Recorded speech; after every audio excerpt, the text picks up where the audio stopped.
We are back, guys.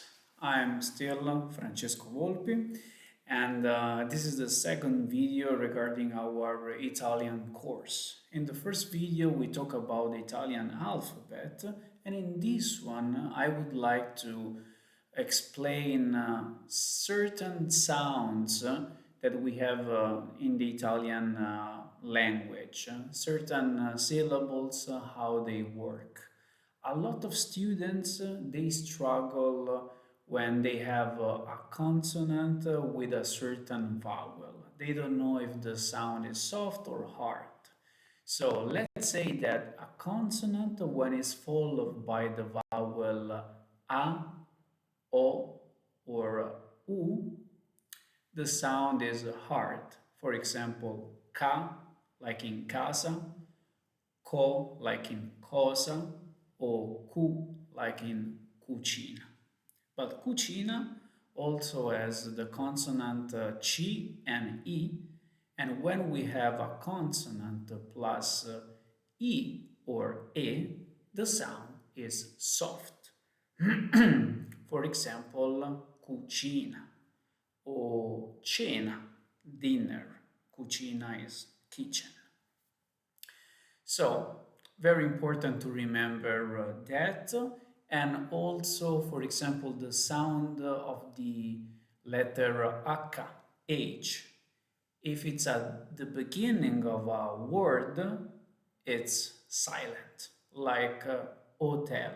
We don't say hotel, we say hotel because it's not an Italian word. And usually Italian words, they don't start with the letter H.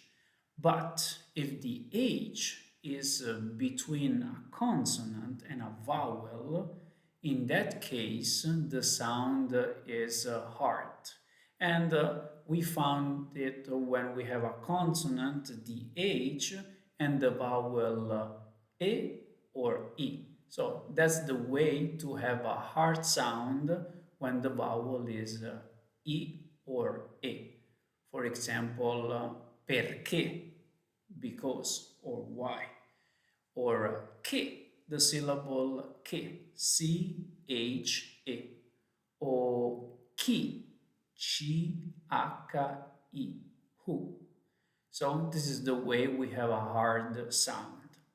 Also, when we have the consonant S plus chi, and then a vowel, we have this sound that is like a scuola or sciare, to ski. So the S add that sound. I think that for now is enough. If you have any question, doubts, leave a comment or send me a message, or also send me an email. And once again, I have been teaching Italian for more than 10 years and to students from all over the world. So if you want to polish or learn Italian from scratch, we can also have a private lesson on Verbling, Lingua Talk, Italki, or just privately. I hope this video was helpful, and yeah, once again, any question, leave a comment or send me a message. See you in the next video. Buon pomeriggio e a presto. Ciao!